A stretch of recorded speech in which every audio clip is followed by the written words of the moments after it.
자, 오늘 말씀으로 갈등은 이렇게 하면 해결된다라는 제목으로 말씀을 전하겠습니다.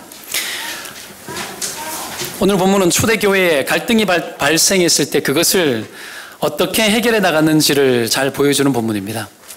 초대교회는 성령의 역사가 강했지 않습니까? 하나님의 역사가 굉장히 강했어요. 잡힌 사도들이 옥에서 막 풀려나고 복음을 막 증거했을 때 수천 명씩 막 회개하고 돌아오는 역사들이 막 나타났죠. 담대하게 복음을 전했습니다.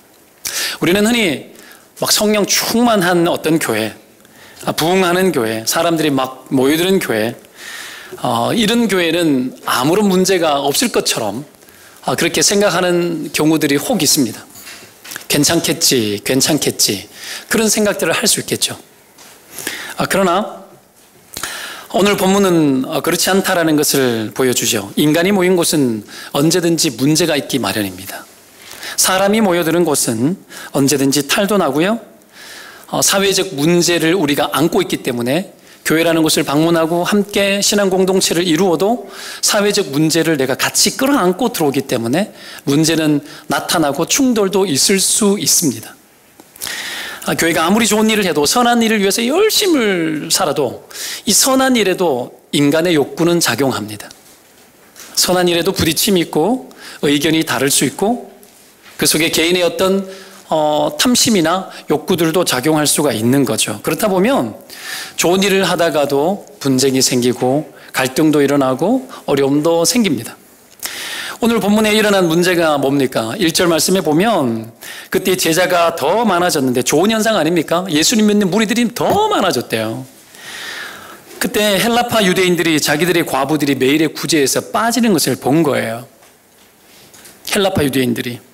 히브리파 사람들, 과부들은 잘 먹이면서 헬라파 유대인들을 잘 먹이지 않는 거예요. 헬라파는 뭐고 히브리파는 뭔가? 여러 가지 할 이야기들이 굉장히 많이 있지만 간단하게 정리를 해 보십시다. 120문도가 여러분 시작했던 초대교회가 5,000명씩 막 모여들고 하는 이런 과정들이 있으면서 수많은 사람들이 모여드는 그 모든 여정 속에 여러분 이스라엘 안에서 태어나서 완전 그 배경 속에 유대인들이 쓰는 언어를 쓰고 하는 그런 사람들이 아닌 외국에서 수많은 전쟁을 경험했던 이스라엘 백성들이 곳곳에 흩어져 있었습니다. 그렇죠? 그러다 보니까 히브리어를 쓰지 않고 외국말을 쓸 수밖에 없고 외국말만 할 줄 아는 사람들, 그리고 복장도 정통 유대인들의 그 복장이 아닌 그렇죠? 그런 복장들을 하고 있는 그런 종류의 사람들이 유대인으로 있었다라는 거예요. 복음은 분명히 한 세례를 받고 한 주님을 믿고 우리가 믿고 있는 이 믿음도 한 믿음이지만 사람들은 다양합니다. 그 다양한 사람들이 믿음 안에서 통일되어져야 되는데 믿음 안에서 이 초기 기독교는 통일이 잘 안 되는 요소들이 많았습니다. 기독교가 시작되어지면서 이것 자체가 그들에게는 유대적 배경과는 전혀 다르게 낯설은 환경이었죠. 심지어는 사도행전을 보면은 예수를 믿는 믿음으로 구원받는데 할례 받는 문제를 가지고 논란이 막 펼쳐지지 않습니까? 새롭게 적응해야 되는데 새로운 이 적응들이 쉽지 않는 종교적 환경들이 있었습니다. 그리고 개인적인 어떤 태어난 출생과 관련되어져서 차이점들도 많이 가지고 있었던 거죠. 그러다 보니까 여러분 구제를 해야 되는데 구제는 성경이 원하는 거고 성경이 우리에게 가르쳐 준 것 아닙니까? 과와 과부를 돌보라 그랬죠. 굉장히 불쌍한 사람들이죠. 왜요? 의존할 데가 없는 사람들이에요. 그래서 불쌍히 여기라는 거예요. 찾아갈 곳이 없는 사람들. 그랬는데 똑같은 과부인데도 헬라파 과부들이 제외되어지는 거죠. 이거는 약간 고의성이 있는 것 같습니다. 왜요? 구별해가지고 어떻게 합니까? 구분 지어가지고 한 거 아닙니까? 그러니까 고의적인 거죠. 그들 생각에는 정통 유대인들 과부들만 중요했습니다. 배고픈 건 여러분 똑같이 배가 고픈데 누구 배는 배가 안 고프고 누구 배는 배가 부르고 그럴 수 없지 않습니까? 근데 이 일들이 초대교회 안에 일어난 겁니다. 상식적이지 못하다는 느낌이 들었을 겁니다. 속상한 일이 생겼어요. 그래서 헬라파 사람들이 따지는 거예요. 헬라파 사람들이 이렇게 따지는 것이 제가 봤을 때는 표면적으로는 옳은 일입니다. 따져야죠. 그렇죠? 어떻게 이럴 수 있냐고. 성경은 분명히 여러분 오순절 사건을 통해서 각 나라에서 왔는 사람들이 자기 말로 방언을 다 들었다고 이야기했어요. 무슨 얘기냐? 구원이 온 민족에게 다 미친다라는 것을 보여주는 거예요. 그래서 사도행전은 땅끝까지 가고 주의 이름을 부르는 자들은 구원을 얻는다고 통일시켜버려요. 하나로. 그 어떤 다양성도 믿음 안에서 다 통일시켜요. 한 세례를 받고 한 주님을 믿고 모든 것을 통일시켜서 그 어떤 사람들이 만들어 놓은 기준들이 통하는 것이 아니라 하나님이 만들어 놓은 이 믿음의 기준, 구원의 기준으로 모든 것들을 통일시켜버리는 일들이 일어났단 말이에요. 그랬는데 통일됐는데 통일되지 않는 일들이 나타나니까 이건 성경이 요구하는 것들과는 좀 다른 이야기입니다. 다른 이야기죠. 그래서 딜레마가 생기죠. 에베소서 4장 말씀에 그런 말씀이 있습니다. 평안에 매는 줄로 성령이 하나 되게 하신 것을 힘써 지키라. 그리고 나오는 말씀이 주도 한 분이시요 믿음도 하나요 세례도 하나요 하나님도 한 분이시니 곧 만유의 아버지시라 만유 위에 계시고 만유를 통일하시고 만유 가운데 계시도다. 하나님이 그 모든 다양한 세상 속의 주인으로 그냥 딱 버티고 계신 거예요. 그러니 그 어떤 인간들이 가지고 놓는 구분들도 의미 없게 만들어내시는 주님의 통치가 여러분 이 세상 가운데 확 들어온 거예요. 그러니 여러분 자기들의 어떤 정통성이나 자기들이 가지고 있던 기준들이나 이런 것들이 막 무너지는 일들이 일어나는데 이게 버팅기는 거죠. 막 그러기 싫은 거야. 이게 통일되어져야 되는데 그러기 싫은 거예요. 그러니 여러분 히브리파 과부들만 밥 먹이는 거 아니에요. 챙기는 거 아닌 거예요. 여러분 그렇게 가더라는 거예요. 여러분 이런 상황 속에서 히브리파 유대인들이 여러분 이런 차별을 하는 상황 속에서 헬라파 유대인들이 이 상황들을 가지고 어떻게 합니까? 원망을 하는 거 어떻게 보면 지극히 정상이죠. 요즘 식으로 말하면 여러분 교회 갔는데 교회마저도 그러더라. 이런 거하고 비슷한 거예요. 세상의 인간들도 그러더니 교회 왔는데 교회 너희들도 똑같더라. 돈 있는 것들 좋아하고 잘난 것들 좋아하고 나 없어 보이니까 그렇게 취급하더라. 물론 개인적으로 상처가 많은 사람은 그러지 않아도 그 상처를 받을 수 있어요. 그러나 실제로 그런 일들이 교회 안에서 일어납니다. 왜요? 인간은 여전히 죄의 뿌리를 가지고 있기 때문에 잘하려고 해도 잘 안 되어지는 요소들은 언제든지 나타날 수 있는 것도 사실입니다. 그러나 그걸 보편화시킬 수는 없어요. 왜? 성경이 요구하지 않아요. 구원받은 하나님의 사람들은 그걸 뛰어넘도록 하나님께서 우리를 이끌어 가셔요. 이거 믿으면 아멘. 여기에 여러분 거룩이 있고 여기에 변화가 있는 것 아닙니까? 여러분 모든 것을 바꿔내고 변화시키시는 복음의 역사가 믿는 믿음을 통해서 일어난다라는 거예요.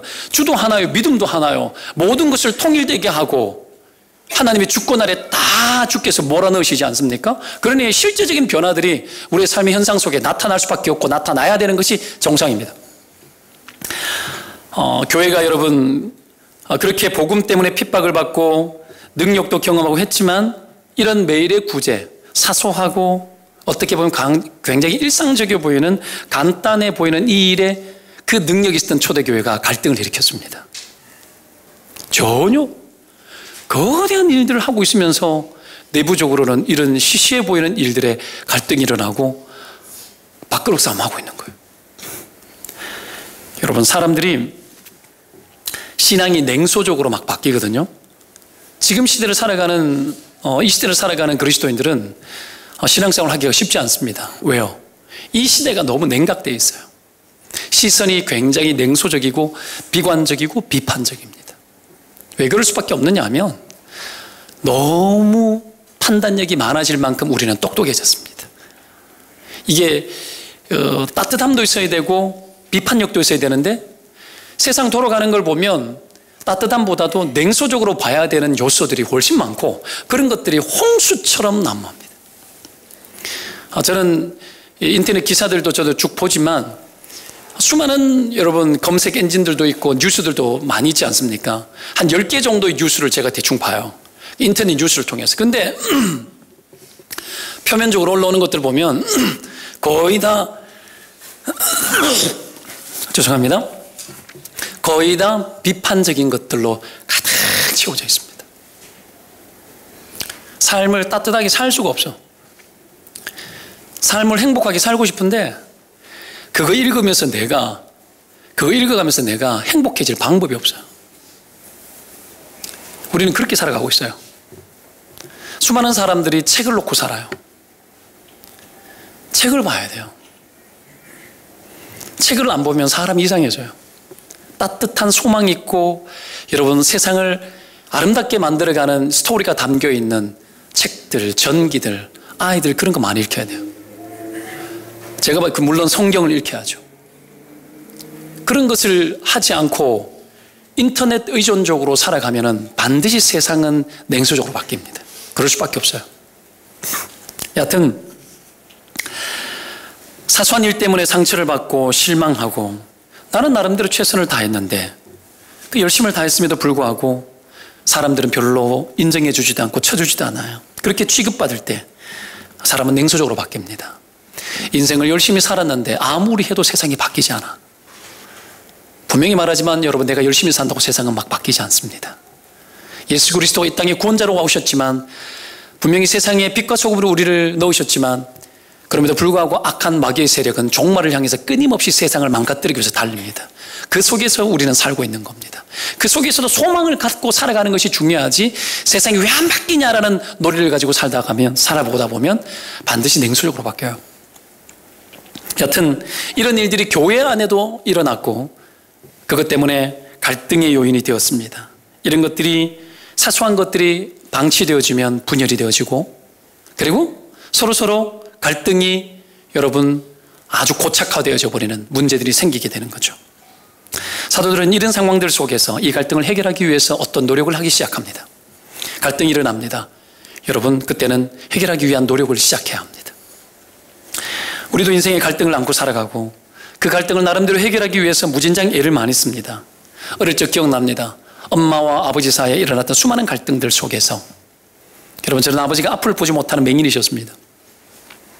물론 후천적으로 제가 태어나기 전부터 눈을 실명하셨지만 그 불행한 상황 속에서 알코올로 여러분 막 저주와 온갖 비판과 원망 속에 살아가면서 그 사이에 막내로 첫째 아들 중간에 딸 다섯 막째 아들로 태어나서 보이지 않는 소망처럼 나름대로 작용하고 그 속에서 여러분 아버지가 그래도 아들은 그나마 좀 좋아하고 가신 아들은 공부도 할 필요 없다고 그랬던 시대에 아들은 여러분 나름대로 소중히 여겨졌기 때문에 제가 굉장한 완충적 역할들을 제가 많이 했었습니다. 이 갈등 구조 속에서 여러분 그것이 어떤 건지 아십니까? 굉장히 인생을 피곤하게 사는 겁니다. 사람을 맞춰내는 것. 여러분 거기에서 고도의 훈련을 제가 받았습니다. 그래서 사람을 맞춰내는 것은 어지간히 하기는 합니다. 그러나 쉽지는 않습니다. 갈등이 일어났을 때 그 갈등을 완충시켜내기 위해서 우리는 어떤 노력을 할 것인가? 피곤하고 힘들지만 그럼에도 불구하고 의미 있고 가치 있는 겁니다. 할렐루야. 여러분 신자는 이런 완충적 역할, 스펀지 같은 역할들을 잘해야 됩니다. 때로는 흡수하고 때로는 막아주고 때로는 정리해주고 때로는 비전을 말해주고 때로는 소망을 말하고 이 냉소적인 세상 속에서도 소망을 말하고 여러분 역으로 이 나라가 막 촛불을 들고 난리지만 여러분 백성들이 건강하면 나라는 반드시 건강해집니다. 나는 그거 믿습니다. 여러분 건강한 대한민국 백성들이 되시기를 축원드립니다. 그 속에 하나님 나라의 거룩한 백성으로 건강한 백성으로 우리는 또한 살아가는 겁니다. 다릅니다. 한 차원 더 높은 차원에서 하나님의 사람으로 우리는 세상의 갈등 구조 속에서 갈등을 변화시키는 사람으로 우리는 반드시 살아가야 되는 줄로 믿습니다. 자, 여러분 갈등이 벌어진 이 상황 속에서 갈등을 해소하지 않으면 인생은 브레이크가 걸리고 주춤거리거나 멈추어지는 수도 있습니다. 이런 상황들을 어떻게 극복을 할까요? 오늘 사도들은 이 갈등을 극복하기 위해서 몇 가지 노력을 하기 시작합니다. 첫 번째, 갈등이 있을 때는 본질을 회복해야 합니다. 갈등이 있을수록 본질로 들어가야 됩니다. 헬라파 유대인들이 자기들의 과부가 구제에 빠지는 것을 보고 원망했다고 합니다. 히브리파 유대인들이 잘못한 게 맞습니다. 그러나 원망은 위험합니다. 히브리파 과부도 잘못했지만 원망도 잘못하는 겁니다. 성경에 보면은 모든 선하고 바른 것은 명령형으로 되어져 있습니다. 사랑하라, 순종하라, 빛이 되라, 소금이 되라, 뭐 다 명령인데 원망하라 절대 없습니다. 하나님의 뜻이 아닙니다. 원망은 하나님의 뜻이 절대로 아닙니다. 그러면 이 세상 속에서 우리는 어떻게 살아가야 되겠는가? 딜레마죠. 그냥 내가 원하는 대로 할 말 다 하고 좀 화풀이 하고 막 투도를 넘어가지고 원망 잔뜩 하고 내 속에 있는 거 다 끄집어내가지고 다 토해내면은 막 속이 시원할 것 같은데, 목사의 질병이 그런 거예요. 여러분, 목사하기 얼마나 힘든 줄 아십니까?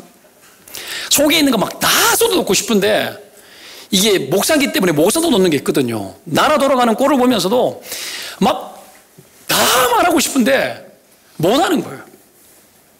목사는 기준이 돼야 되기 때문에 정말 힘들어요, 이런 거. 때로는 내가 평신도가 됐으면 얼마나 좋았을까, 그랬으면 아마 내가 앞에 나가가지고 주동자가 되어 있지 않을까, 이런 생각을 한 번씩 해봐요. 대구 어딥니까? 이게 안산동산교회 저랑 좀 친한 박성호 목사님이라고 있는데, 형님은 아마 예수 안 믿었으면 형님 앞에 나가지고 데모했을 겁니다. 네, 뭐 이러더라고요. 바른 것, 바른 것에 의로운 것, 바른 것에 대해서 너무 내 안에 중요하게 생각하는 요소들이 있거든요. 제가 총신 다닐 때, 신학교 다닐 때 별명이 칼빈이었습니다. 칼빈. 왠 줄 알아요? 칼처럼 빈다고 칼빈했어요. 통하지를 않았어요. 그 의로운 것에 대한 것들이 너무 강한 거예요. 한 번은 통닭 먹다가, 밤에 기숙사에서 통닭 먹다가 같은 옆방에 있던 그 대구 출신의 어떤 목사님, 나중에 대구 사랑의 교회, 서울 사랑의 교회에서도 부목사도 하고 했었는데, 하다가 거의 죽일 뻔했어요, 제가. 네가 신학생이냐? 그게 맞냐? 그게 옳으냐? 네같이 할 바에는 나는 신학교 때려치우겠다. 내가. 지금 생각해보면 너무 칼빈이었어요. 지금 많이 유연해졌어요. 괜히 부드럽지 않습니까? 그런 시기도 있었다라는 거예요. 그런 시기도. 이야기가 딴 데로 새고 있는 것 같습니다. 돌아와서. 원망 이야기 나왔죠. 사람들은 다 말하고 싶어요. 근데 성경에 원망을 명령해 놓은 것은 없습니다. 이것이 우리를 답답하게 만듭니다. 하나님의 백성에게 정말 조심해야 될 것은, 남이 잘못되고 억울한 일이 생기고 어려움이 생겼다 해가지고 원망하고 불평하는 일을 합리화시킬 수는 없다라는 거예요. 하나님의 사람에게는 그것보다도 그것을 뛰어넘은 더 고차원적인 하나님의 요구가 있다라는 거예요. 그냥 이렇게 생각해 보십시다. 왜 원망을 하지 말겠는가? 사람들이 누가 잘못을 했어요. 나에게 피해를 줬어요. 그럼 원망을 해. 여러분, 내가 원망하는 일을 막 했는데 내 윗사람에 대한 원망을 했다 칩시다. 근데 윗사람이 권위에 대해서 도전하네? 이게 나를 먹어치 취급하네? 그래? 니까짓 게 한번 보자. 내가 니보다도 더 높은 자리에 있고 나는 너를 괴롭힐 수 있는 자리에 있는데 네가 나를 원망하고 나에게 이렇게 돼? 그래도 내가 너를 위해서 한 게 있는데? 이런 생각을 하기 시작하면, 비록 지가 피해당해서 원망했는데 약자이지 않습니까? 약자 입장에서 네가 내 인생을 갖다가 더 괴롭힐지라도 나는 할 말하고 말리라 하고 그렇게 막 나가서는 안 된다라는 거예요. 나는 할 말하고 했는데 그때부터는 여러분, 이 원망이 원한이 되고 원수 관계가 됩니다. 그러다 보면 권세 있는 자가 여러분 나를 더 나쁘게 몰아갑니다. 이게 세상입니다. 그러니까 권세자들에 대해서 여러분 지혜롭게 대해야 돼요. 함부로 막대하고 마구잡이로 막 할 수도 없는 겁니다. 여러분, 이걸 갖다가 바로 잡으면서도 승리하는 비법을 터득하고 가야 되겠죠. 하여튼 굉장히 어려운 것 같습니다. 원망을 해서 바꿔질 인간 같았으면 여러분 원망 살리를 했겠습니까? 안 그랬겠죠. 여하튼 원망이 또한 깊어지면 원수마귀가 가만히 있지 않습니다. 그걸 통해서 공동체를 깨뜨리거나 분란을 일으키거나 갈등을 더 확장시켜서 공동체를 허물어버리는 그런 마귀의 역사들이 막 일어나기 시작을 하는 겁니다. 그렇기 때문에 원망을 함부로 앞세우지 말고 사실을 지혜롭게 신사적으로 여러분 바로잡는 것이 굉장히 중요합니다. 굉장히 중요합니다. 하나님의 사람들은 어디에 들어가든지 간에 그 역할들을 정말 잘해야 됩니다. 그 역할 잘하시기를 주의 이름으로 축원드립니다. 피스메이커. 막 이러다가도 내가 딱 들어가면 모든 것이 딱 해결될 수 있을 만큼 갈등 구조를 전환시켜낼 수 있는 그런 능력자들이 되시기를 주의 이름으로 축원드립니다. 이게 축복입니다. 오늘 사도들은 여러분 그렇게 잘했던 것 같습니다. 사도들이 이런 감각을 위해서 노력했던 것이 뭐냐면 본질에 집중하는 거예요. 본질로 돌아오면서 본질 앞에 모두가 눈을 뜨도록 도와주는 거예요. 이것이 본질 아니냐? 이것이 그거 아니냐? 모두가 공감할 만한 여러분 본질의 눈을 뜰 수 있는 과정들을 여러분 흘려보내기 시작합니다. 몇 가지 사도들의 문제 해결 방식의 흐름이 있습니다. 첫 번째 게 뭐냐면 여러분 사태를 잘 파악했습니다. 히브리파 과부들만 챙겼구나. 현상을 잘 파악했습니다. 문제를 파악한 거죠. 원망을 그리고 자신들에게 하는 원망이라고 여기지 않았습니다. 원망할 수 있다고 또한 받아들였습니다. 사태를 받아들인 거예요. 일단 문제가 터지면 있을 수 있는 일로 받아들이시기를 축원드립니다. 안 받아들여집니까? 무슨 일이 터지면 세상에 일어나는 일들은 있을 만한 일들이 일어나는 거예요.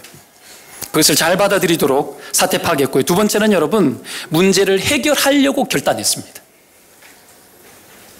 문제를 해결하려고 결단했습니다. 세 번째는 충분히 의견을 통해서 이 문제를 공감시켰습니다.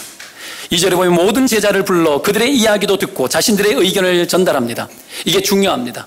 모두 제자, 한쪽만 듣지 않아요. 다 불러서 어떻게 합니까? 의견을 공감시키고 소통하기 시작합니다. 이게 세 번째입니다. 네 번째, 원칙을 가지고 설득을 합니다. 말씀을 제쳐놓고 접대를 일삼는 것이 마땅치 않다.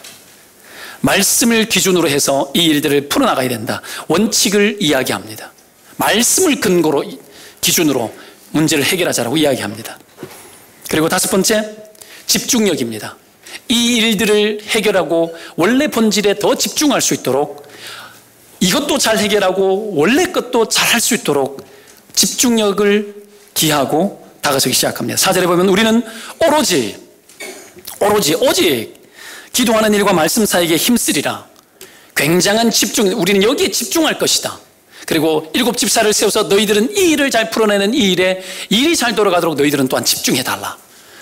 여러분 집중력을 더해서 이 모든 것들을 풀어가는 거죠. 우리는 여기에 부르심을 입었다라는 겁니다. 가끔씩 교회는 많은 심각한 도전을 받을 때가 있습니다. 교회의 기능은 예수 그리스도의 구원의 복음을 증거하는 것이 교회입니다. 믿으면 아멘. 이게 교회입니다. 영혼을 구원하는 것이 교회의 본질입니다. 맞죠? 근데 대한민국 교회가 1970년도, 80년도, 90년도 중반까지 어마어마하게 성장을 했습니다. 교회가 워낙에 성장하다 보니까 교회가 사람들이 모이기 시작하고 사람이 모여서 여러분 교회가 흥하다 보니 헌금도 하게 되고 그러다 보니 여러분 어떤 일이 벌어집니까? 재정적으로 넉넉해지고 그러다 보니 교회가 뭔가를 해야 되겠다 생각하면서 교회는 세상에 때로는 이 복지사업에 때로는 학교사업에 많은 일에 투자했습니다. 물론 복음을 위해서 영혼 구원을 위해서 할 수 있는 모든 것들 그 모든 것들을 교회는 해야 합니다. 해야 하는데 문제는 뭐냐면 많은 사람들이 돈이 많아지니까 뭐 해야 되는 거 아니냐라는 쪽으로 가더라는 거예요. 돈이 많아지니까. 여러분은 어떻게 생각하십니까? 저는 이 부분에 대해서 약간 반대합니다. 돈이 필요합니다. 그러나 돈이 많아졌다 해서 뭔가를 해야 되겠다는 논리는 성경을 거꾸로 보는 겁니다. 여러분 돈이 없어도 해야 될 때는 해야 됩니다. 그게 성경입니다. 그렇지 않습니까? 여하튼 간에 뭔가를 하기 시작하다 보면 나중에는 조직이 만들어지고 그리고 단체가 만들어지기도 하고 거기에 사람이 들어가기도 하고 그러다 보면 새로 어떤 것이 막 만들어져요. 그리고 구조가 튼튼해집니다. 뭔가를 잘 감당하겠죠. 나중에 보면은 이게 교회인지 교회가 아닌지 막 헷갈리기 시작합니다. 그리고 이거는 이거대로 가버리고 교회는 교회대로 가버리고 그런 일들이 막 일어나더라는 거예요. 그래서 교회가 너무 큰 것에 대해서 저는 개인적으로는 약간 반대합니다. 어느 정도까지는 교회는 성장해야 되지만 너무 초대형 교회로 가는 것은 반대합니다. 왜?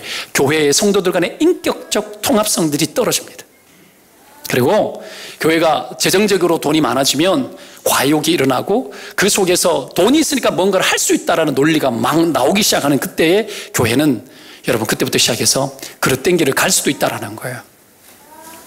때문에 여러분 이 교회도 어느 정도까지는 성장하겠지만 교회가 새로운 교회를 분립시킬 만한 사이즈만큼 가면은 그때부터는 분립시켜야 됩니다. 분립시켜서 또 새로운 교회를 만들어주고 개척시켜주고 그래야 됩니다. 동산교회 그냥 언젠지는 모르겠지만 여러분 올해가 몇 년입니까? 2016년 내년 2017년이죠. 그냥 개인적 생각에는 2020년쯤 기점에 교회를 하나 새로 분립하면 좋겠다는 생각들을 개인적으로 갖고 있습니다. 마음에 들지 않으십니까? 평생 제하고 갈래요? 예? 그러려면 교회가 성장해야 되겠죠. 교회를 분립하고 지구촌 끝까지 돈이 갈 수 있도록 만들어야죠. 교회는 돈을 정말 잘 쓰는 곳이 되어야 됩니다. 하나님의 재정들이 하나님의 방식대로 막 소통되어질 때 여러분 사람이 살아납니다. 교회의 본질적인 기능에 집중해 들어가는 거죠. 그때부터 갈등이 해결되기 시작하는 거예요. 갈등. 여러분 갈등을 잘 극복하는 교회, 갈등이 만들어지지 않는 교회, 과한 욕구 때문에 만들어지는 갈등. 사실은 헬라파 과부들만 챙겼다는 얘기는 어떤 얘기입니까? 욕구를 부렸다는 거예요. 욕구를 부렸다는 거예요. 그 욕구가 갈등을 만들어냅니다. 욕구. 그리고 이 생각이 옳다라는 생각, 통합적 사고가 아니라 이게 더 맞을 거라는 생각.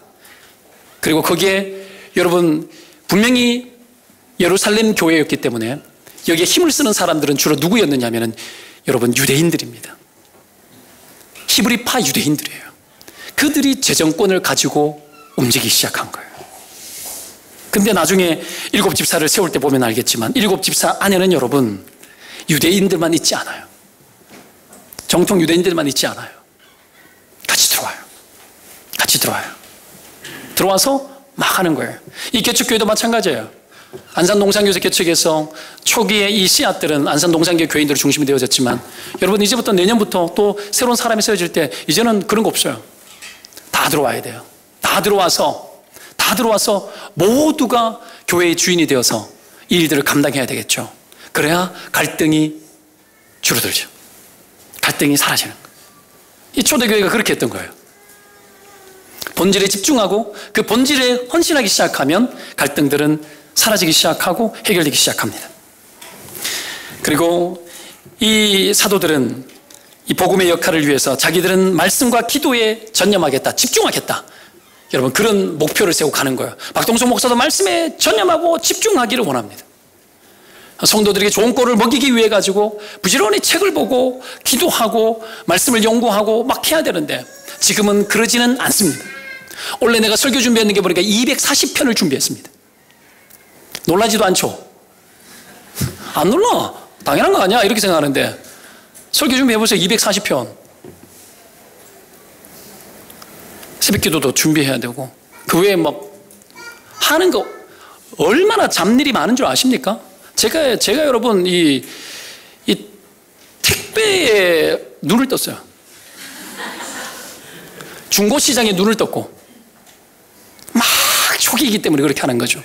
그러나 목사가 계속 그런 거 하고 있으면 안 되죠. 목사는 그런 거 신경 쓰면 안 돼요. 목사는 목양, 하나님의 비전 거기에 집중하고 성도들 은혜 받는데 전폭적으로 내 인생이 투자되어져야지. 그거 하려고 부르심을 입었는데 맨날 막 인터넷 중고시장 뒤지고 막 그럴 수 없잖아요. 이것을 극복하고 성도들이 이 일들을 다 해야 됩니다. 다 하시기를 축원드립니다. 아멘 했죠? 끝난 거예요. 여러분 내년부터 뭐라도 하셔야 돼요. 뭐라도 하셔야 돼요. 다 갈라가 해야 돼요. 지금은 주일날에 사역자들 3명이서 저까지 합쳐가지고 사역자들 한 3명 3명이야? 서너 명 이래 붙어가지고 어떤 데 내가 신방 가면은 나머지 사역자 3명이 교회 청소 다 해요. 사역자들은 말씀에 집중해야 돼요. 그런 것까지 원래는 여러분 성도들이 다 하는 게 맞아요. 다 해요. 물론 우리 잘해요. 저 청소 되게 잘해요. 제가 청소하면 조금 더 깨끗해지기 시작해요. 왜냐하면 전도사들이 눈치 보기 때문에. 그런 거 별로 안 좋아. 근데 안 좋아요. 그래서 오직 말씀에 집중할 수 있는 환경을 만들고 그것이 성도들에게 은혜가 되어지고 성도들은 거기에 소망을 찾고 하나님 나라의 방식 속에 들어와서 여러분 일과 비본질적이고 그게 청소가 비본질적이다 이런 이야기는 아니지만 그러나 정말 집중해야 될 그 외의 것들에 대해서는 여러분 성도들이 다 감당하고 여러분 일이 분명하게 구분지어져서 교회가 잘 돌아갈 수 있도록 만들어내야 되는 게 필요합니다. 여러분 그렇게 하는 이 일에 여러분 헌신해 주시기 바라고요. 그렇게 하는 사람들마다 복 받을 줄 믿습니다. 하나님 원하는 대로 해야 복이 되고 축복이 됩니다. 이게 첫 번째입니다. 본질에 집중하자. 두 번째, 갈등이 있을 때는 여러분 시스템을 구축해야 됩니다. 시스템. 성도들이 마음이 하나가 되는 노력과 함께 본질에 집중하는 이 일에 마음을 모았죠. 마음을 모으고 거기에 통일이 되었어요. 믿음으로 통일이 되었어요. 공감했을 때 통일이 된 거예요. 아멘 된 거예요. 그렇지만 아멘 됐으면 그러면 이제 해야 될 게 뭐예요? 생긴 문제를 해결해야 될 거 아니에요? 그 해결을 하는 데 있어서 시스템을 구축합니다. 일이 잘 되도록 시스템을 만들어요. 일 때문에 생기는 갈등은 일이 잘 되도록 풀어주면 갈등은 소멸합니다. 그런데 자, 일을 해결할 때 오늘 이 일만 해결하면 되잖아요. 근데 이 사도들이 이 일만 해결하고 끝내지 않고 이 일을 해결할 뿐더러 앞으로 이 일들과 갈등들이 더 확장되거나 생기지 않도록 그리고 일이 더 많은 일들이 잘 돌아갈 수 있도록 하는 방법을 강구를 한 것이 사람을 세우는 거였어요. 그리고 그 사람이 곳곳의 시스템 안에 들어가서 잘 연결되어지도록 그렇게 만들어준 거죠. 우리가 잘 알다시피 모세가 출애굽하고 난 이후에 광야 생활할 때 하루 종일 재판했지 않습니까? 사람들이 종일 서가지고 모세 하나만 바라보고 기다리고 있는 거예요. 모세도 피곤했고 그들도 피곤했어요. 그 전날에 이드로 장인이 와 있었지 않습니까? 하루 종일 모세가 하고 있는 것을 보니까 장인이 기가 막히거든요. 저렇게 어리석나 싶은 게. 모세가 잘하는 게 뭔 줄 아십니까? 혼자 열심히 내는 거. 그러니까 이집트 왕자로 있을 때도 어떡합니까? 혼자 결단하고 막 쳐죽이고 막 그러잖아요. 그리고 광야 생활 하는 동안 계속 혼자 지내잖아요. 그리고 같이 일하는 게 뭔지에 대해서 눈이 잊어버린 거야. 그러다가 이드로가 와가지고 하는 이야기 뭡니까? 네가 하는 것이 옳지 못하다. 필경 기력이 쇠한다. 백성들도 지친다. 네가 이 일이 너무 과중하다. 혼자 쌀 수 없다. 이렇게 이야기합니다. 그러면서 1000부장, 100부장, 50부장, 10부장 세워라. 권하는 거죠. 이 말을 듣습니다. 이 말을 들어요. 사람의 말을 들을 줄 알아야 갈등이 해결됩니다. 귀를 닫고 있으면 갈등이 해결되지 않습니다. 이드로의 말을 듣습니다. 장인 쥐가 뭔데? 이러면 끝난 거 아니에요? 근데 모세는 그 온유함에 지면의 모든 사람보다 더했다 그랬습니다. 듣는 귀가 순했고 마음이 부드러웠습니다. 그래서 듣는 거예요.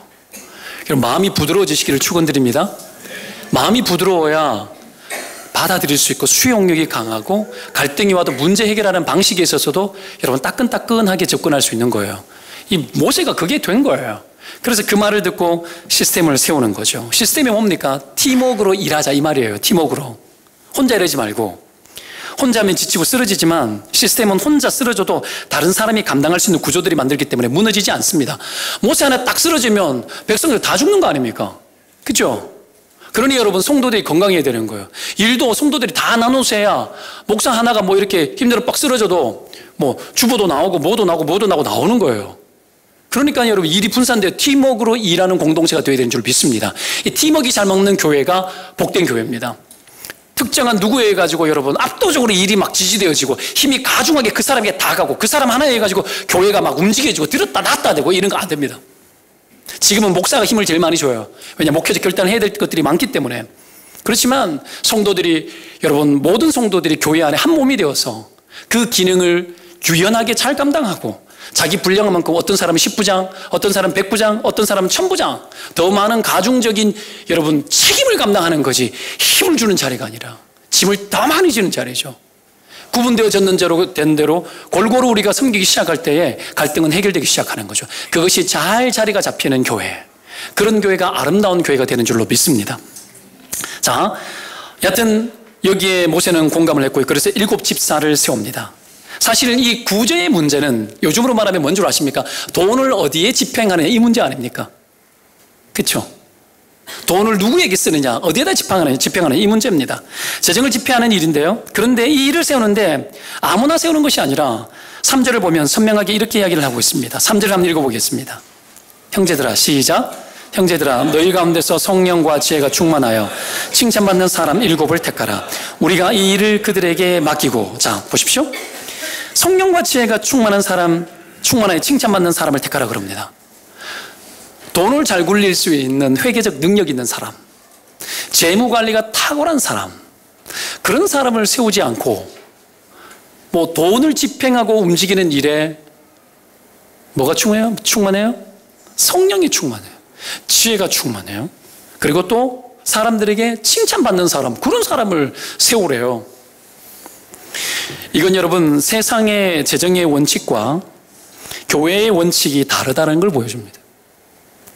일단 세상의 원칙은 정확하고 이윤이 더 많이 되어지거나 손해보지 않고 그것만 되면 훌륭한 겁니다. 근데 교회는 세상의 눈으로 봤을 때는 필요 없는 일에 돈을 너무 많이 써. 교회는 돈이 흘러가지 않아도 되는 것 같은 일에 돈을 흘려보내고 그런 일들을 하는 것이 교회입니다. 지출하는 구조가 다른 거죠. 때로는 이런 것이 우리 눈으로 볼 때는, 시각적으로 봤을 때는 쓸데없이 하는 것처럼 보일 수도 있습니다. 쓸데없이. 저는 이 교회를 세워내면서 꿈꾸는 것이 뭐냐면 아이들이 막 들어와서 막 오고 싶은 교회, 보고 싶은 교회, 아이들이 와가지고 막 너무 좋지 않습니까? 복도에 막 아이들 맨발 벗고 막 뛰어다니고 막 난리잖아요, 그죠? 저는 이런 교회 원해요. 아이들이 맨날 교회 가자 했으면 좋겠어요. 근데 그런 어떤 이 역사들이 아이들 안에 지금 막 일어나고 있어요. 교회 가고 싶어. 교회 안 가. 교회 가. 가면은 누구 영화가 있어. 뭐 이런 거 있죠. 막 앉아 있는데 하루는 막 애들이 몇 명 붙어가지고 어떡합니까? 괴물이다 하고 내인도 와가지고 괴물 잡아라. 한 2시간을 내보고 괴물이라고. 막 칼 들고 와가지고는 째옹 좋지 않습니까? 애들이 마음껏 뛰노는 일. 교회에 아이들이 없으면 끝난 거예요. 향후 30년 이후에 한국의 기독교는 300만 명 이하로 떨어집니다. 인구 비율상 반드시 떨어집니다. 주일학교 없는 교회가 한국에 어마어마하게 많아요. 어마어마하게 많습니다. 여기 여러분 아이들이 득실득실 거려야 되는 거예요. 아이들의 역사가 이 교회의 역사가 되어집니다. 아이들이 들어오는 교회. 이런 일을 위해 가지고 여러분 돈을 써야 돼요. 돈을 써야죠. 그리고 이 아이들이 신앙 안에서 교회를 안 떠나도록 만들어내야 되는 거 아닙니까? 이게 정말 중요한 미션이고 사명입니다. 교회를 떠나지 않는, 교회가 좋아야 돼요. 가고 싶어야 돼. 교회가 가고 싶은데 교회를 왜 떠나요? 중학생이 되어도 교회는 오고 싶은 교회가 되고, 청소년이 되어도 교회는 가고 싶어야 되고, 극장은 가기 싫어도 교회는 오고 싶어야 되는 거예요. 청년이 되어도 교회는 오고 싶어야 돼. 나이 70, 80, 90이 되어도 교회에 가고 싶어야 되는 거예요. 이것보다도 교회가 더 큰 영광이 어디에 있죠? 그런 교회 만들자라는 거예요. 그런 교회에 필요한 재정이 있다면 투자하고 던져서 써야 되는 거예요. 그러니 때로는 교회가 보면 저거 해야 되나? 이럴 수 있는 게 교회라는 거예요. 그러니 사람을 세우는데 누구를 세워요? 성령이 충만한 사람. 성령은 어디를 지향하죠? 영혼 구원에 집중합니다.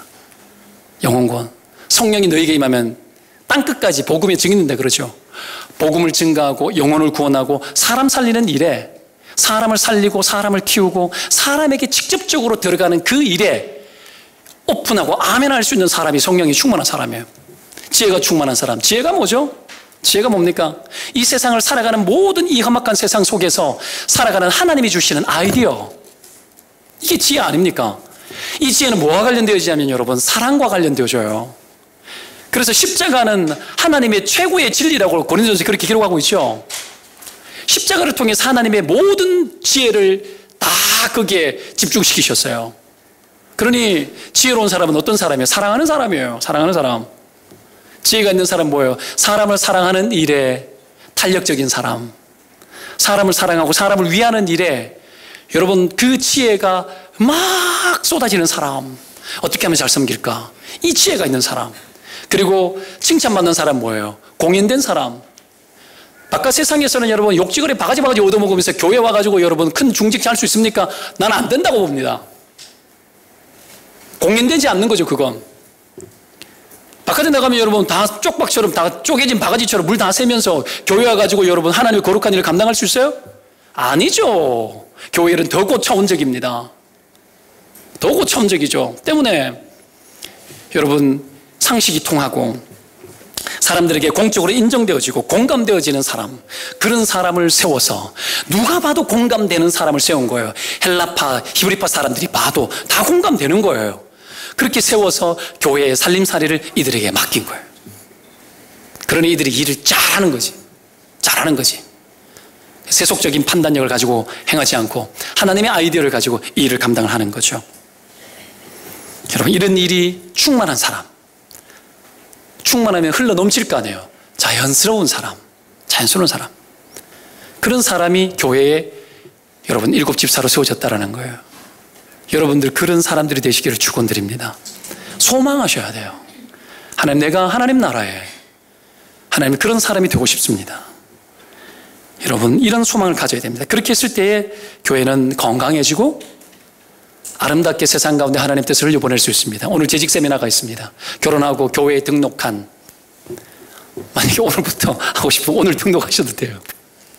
결혼하고 교회에 등록한 교회라면 누구든지 재직 세미나에 참석할 수 있습니다.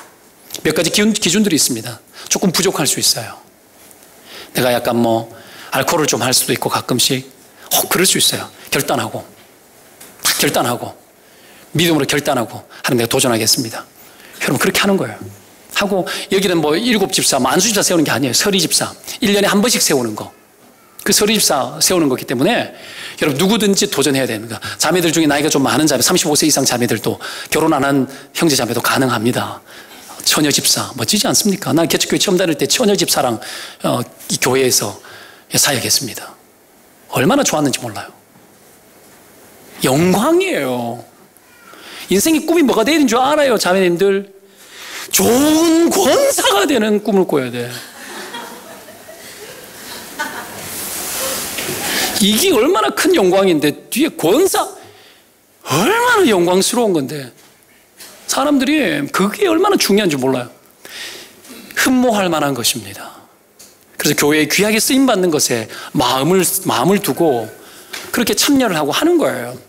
부족한 것이 있으니까 믿음으로 결단하고 다가서는 거고. 예전에 안산동산교회 있을 때 제가 교구에서 어떤 분이 집사님인데 담배를 못 끊는 거예요. 남자 집사님이. 너무 오래된 거예요. 폐속이 새까맣게 타들어갔어요. 근데 집사 직분은 받았는데 너무 그런 것 때문에 자신감도 사라지고 예수 믿는 것 자체가 늘 양심에 갇히게 되니까 맨날 은혜도 여러분 들어다 말고 마는 거예요. 근데 하루는 내가 신방을 가가지고 셀 모임 하는데 왠지 오늘 내가 기도하면은 끊어질 것 같은 거예요. 목사님 무슨 수를 써도 안 됐어요. 작심삼일이고 대한민국에 존재하는 모든 방법은 다 써봤대요. 그래도 안 되는 거예요. 근데 내 안에 믿음이 생겼어요. 내가 오늘 기도하면은 나을 것 같다. 내가 기도하면 끊을 것 같은데 믿느냐? 믿음으로 동참할 수 있겠냐? 그러더니 아멘 이러더라고요. 기도하자. 그리고 어떻게 하면 머리 위에 손을 놓고 목이 부러지라고 기도해 줬어요. 주여, 이 모든 이 중독, 이 담배, 찌들려 있는 이 모든 것들이 하나님 미워지게 도와주시고 끊어내게 도와달라고 막 믿습니다고 아멘하고 막 기도했어요. 어떻게 됐을까요? 그날 그 시로부터 시작해서 끊어져 버렸어요. 다 끊어지고, 그러고는 어떡합니까? 중국으로 주재원으로 갔는데 여러분 평생 잊지 못하는 거죠. 그러니까 너무 고마워가지고 그 아내 집사님이 포투메리온 찻잔도 내한테 선물하고 하나님께 해라고. 물론 나도 좀 고맙지만 여러분 하나님이 끊겨준 거 아니에요? 그 믿음으로 다가서는 그 일이 일어나는 거 아닙니까? 인생에 부족한 게 있어도 여러분, 하나님 믿고, 하나님 믿는 것, 그것이 전부라 생각하고, 그렇게 달려들어서 나의 약점, 나의 부족한 점, 해결되지 않는 것들 하나님 될 줄로 믿습니다. 내가 하나님을 의지합니다. 내 믿음이 파고들어서 내 생각, 내 감정, 내 의지 안에 들어와서 다 통제하여 주시고 하나님 나라가 내 안에 먼저 서게 도와주십시오. 여러분, 그렇게 기도하고 막 들어가는 거죠. 성령의 역사가 왜 안 일어나겠어요? 여러분, 그렇게 된 거예요. 그렇게 되었을 때 하나님께서 여러분, 우리 인생을 귀하게 쓰시는 거죠. 그리고 갈등의 문제를 해결하는 사람으로, 수많은 갈등 구조들을 바꿔내는 사람으로, 남의 갑갑한 것을 여러분 시원하게 해주고 가려운 것을 긁어주는 사람으로 우리를 그렇게 쓰실 줄로 믿습니다. 여러분, 성도의 권세와 능력, 하나님의 사람으로 부르심을 입어 하나님의 권능을 입은 하나님의 사람이 똑같은 세상의 수준과 된다 안 된다를 판단을 하고, 여러분, 그것으로 제한받고 자기 한계를 묶어놓고 그렇게 살아갈 수 없더라는 거예요. 입을 크게 벌려서 믿음의 세계에 들어가고, 하나님, 내가 귀하게 쓰임받고 싶습니다. 하나님, 내가 정말 주님 앞에 갈등을 해결하는 사람으로, 문제를 만드는 사람이 아니라 갈등을 해결하는 사람으로 내가 정말 쓰임받고 싶습니다. 애절하게 간절하게 부딪히고 들어가고, 여러분, 그렇게 할 때 성령님이 우리 인생을 반드시 도울 줄 믿습니다. 그래서 여러분, 오늘 이 사람을 세워 문제를 해결했는데 교회 공동체의 거룩한 시스템 안으로 들어가야 돼요. 들어가서 하나님 앞에 귀하게 쓰임받고 그리스도의 몸으로 든든하게 세워지시기를 축원드립니다. 말씀을 정리하면서 마지막 세 번째 교훈을 드립니다. 갈등이 있을 때는 방향 설정 잘해야 됩니다. 초대교회가 갈등이 있을 때에 원망하고 싸웠습니다. 안에서 싸웠죠. 그런데 여러분, 7 집사들을 세웠습니다. 근데 본문을 보면은 오늘 7 집사를 세우고 난 후에 7절에 보면 제자의 수가, 하나님의 말씀이 점점 왕성하여, 왜요? 사도들이 말씀에 집중했다는 얘기죠. 왕성하니까 예루살렘에 있는 제자의 수는 더 많아지고 허다한 제사장의 무리들이 복종했다 그러죠. 갈등을 해결하지 않았으면 이 일 안 일어납니다. 근데 갈등 해결하니까 여러분, 교회가 부흥하고 변화와 역사들이 나타나기 시작합니다. 그런데 재밌는 것은 이 세웠던 7 지사 중에 스데반이 7장에 넘어가면 핍박받아 죽지 않습니까? 오늘 6절 끝말에 보면은 결국은 나오는 이야기가 스데반이 지혜도 충만했고 그렇던 기적과 이사들이 막 나타나기 시작합니다. 그리고 복음을 전가하기 시작해요. 복음을 증거했고 그래서 핍박을 받고 모함을 받습니다. 근데 이 사건이 보여주는 게 뭘까요? 교회가 교회의 일들을 해결하고 문제를 해결하기 위해서 7 집사를 세웠지만 그럼에도 불구하고 그 집사 중에 하나였던 스데반이 복음을 증거하기 시작하더라는 거예요. 뭐죠? 그리스도인의 삶의 진짜 방향은 어디를 향하고 있다는 거예요. 교회 안에 싸움을 해결하는 그런 소극적 태도가 아니라 그리스도인의 삶의 진짜 방향 설정은 결국은 세상이라는 거예요. 집사도 세상이고 목사도 세상을 향하고 아이들도 세상을 향하고 많은 그리스도인, 대부분의 모든 그리스도인들이 정말 삶의 방향 설정이 교회 안에서 있는 것이 아니라 세상에 있다는 거예요. 맨날 교회 와가지고 교회 안에서만 옥신각신하고 모든 것들을 다 해결하려고 하지 말고 우리의 진짜 필드는 세상이라는 거예요. 진짜 필드는 세상이에요. 여러분의 삶의 자리, 그 자리에서 여러분 핍박받으면서까지 복음을 증거하는 그것이 주 업무라는 거예요. 주 업무라는 거예요. 교회에 들어와서 하는 이 일들, 교회를 건강하게 세워내는 이 일들 중요합니다. 그러나 세상을 향하지 않을 때 싸우더라는 거예요. 교회만 보고 있을 때 싸우더라는 거예요. 교회 안에만 가지고 일을 계속하게 나가고 비전을 못 보면 옥신각신거리더라는 거예요.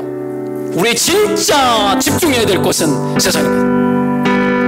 정말 우리가 바라봐야 될 것은 여러분 세상입니다. 방향 설정 분명하게 하기 시작할 때에 갈등 자체가 사라집니다.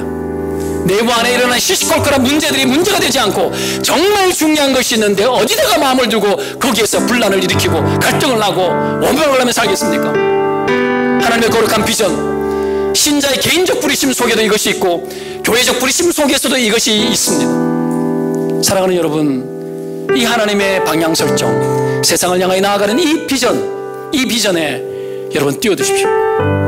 그렇게 살아갈 때 하나님의 교회를 왕성케 하실 줄 믿습니다. 세상 가운데 능력 있는 그리스도인으로 살게 될 줄 믿습니다. 기도합시다.